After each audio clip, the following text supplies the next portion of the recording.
3, 2, 1. All right, just wrapped up a couple of days in Salt Lake City for the Utah Summer League. Headed to Las Vegas, where the main Summer League takes place, starts on Thursday. But the story of the Salt Lake Summer League was Chet Holmgren, the number 2 overall pick in the draft, who has become one of the most polarizing prospects in recent memory. And I want to give you some of my takeaways from watching Chet for a couple of games. First and foremost, if you are a Chet Holmgren believer, you saw what you needed to see.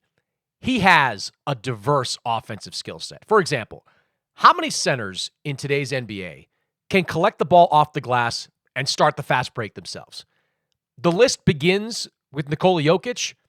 It probably ends there. Chet Holmgren has the ability to do that playing the 5 spot. I saw him repeatedly collect defensive rebounds and start a fast break. That's exactly what Oklahoma City wants him to do. The Thunder, they want to play fast this year, and Holmgren's ability to rebound and start the break himself is going to contribute to that. You also saw the shooting touch. First game, Holmgren 4 for 6 from three-point range. The guy's got that kind of range. He's a really good shooter, really good form. I saw him going up against a couple of guys, Kofi Cockburn. I saw him go up against Taco Fall. These are not frontline NBA players, but these are kind of fringy NBA players. Taco Fall's been on a couple of rosters over the last few years. And watching them try to guard Chet on the perimeter, he's going to have an advantage there. And center's going to have a difficult time defending him that far. He's going to pull them away from the basket, and that's going to open up things for everybody else.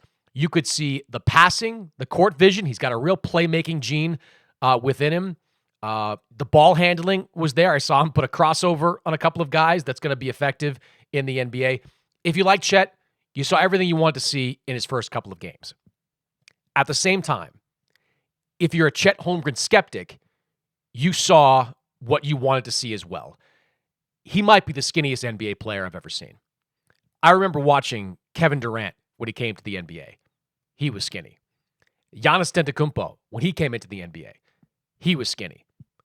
They got nothing on Chet Holmgren. Durant and Giannis are bodybuilders at that stage of the career compared to Chet Holmgren. He is as skinny as it gets. Arms, legs, everything.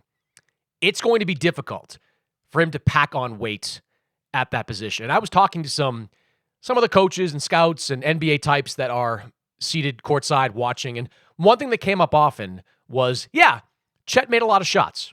Really good shooter.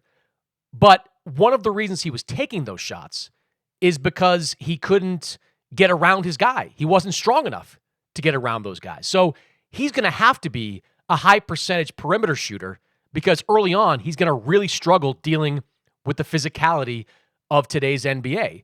And I'm not sure how much better that's going to get as his careers go on. Oftentimes, when you see thinner players come into the league, and most guys do nowadays because they're 19, 20, 21 years old, you can see kind of the base for it. Like you can see where they're going to fill out.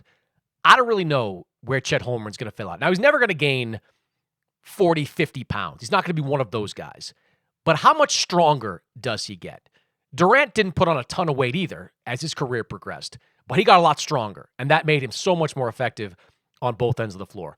Watching Chet kind of bump with Kofi, bump with Taco, they were physically able to kind of manhandle him. And in the second game that Holmgren played in, you saw Kenny Lofton Jr. going at him, straight at him, going into his chest and getting easy buckets at the rim. That's going to be a problem. The shot blocking numbers for Chet were really good, especially in the first game. But when I talk to NBA types, they're like, look, elite level NBA players, high level NBA players, they're not going to get those shots blocked. They're going to go straight into Chet's body, draw contact, bump him off, get to the free throw line, get him in foul trouble. These are questions. So you kind of saw what you wanted to see depending on what your opinion was of Chet Holmgren. And I can't understate how important Chet Holmgren is to the future of Oklahoma City. That's a good team. Josh Giddey, stud. Josh Giddey, I think, is going to have a great second year. He is really, really good. Probably would have made the all-rookie team, maybe first team, and been higher up in the Rookie of the Year voting if he had played a full season. Injuries derailed his first season. But Josh Giddey, he looks stronger. He looks more comfortable. He's going to be a good player. Shai Gilgeous-Alexander, stud. Lou Dort, he's back. Stud. They've got some nice young pieces to build around. This is a team absolutely on the rise. But Chet Holmgren is the linchpin here. Chet Holmgren is the guy that has to become, if not the number one guy on that team, at the very least the number two, because you can't miss on number 2 overall picks. And people are going to be watching all the guys drafted after Chet Holmgren, whether it's Jabari Smith, Jaden Ivey, whoever it may be. And he's got to be better than them. He's got to be a franchise-type guy for Oklahoma City to get back to that high playoff championship level. It's going to be interesting to watch. He's a really fun guy. He plays physical. Talking to Josh Giddey after the first game, Josh is like, look, this guy's got the whole package of offensive weapons. I played one-on-one with him the day after he was drafted, and he beat me. He was good, and he beat me in different ways. So you can tell it's there, but can he physically handle the NBA? That was a question before the draft, and that is a question now as we head into the Vegas portion of Summer League.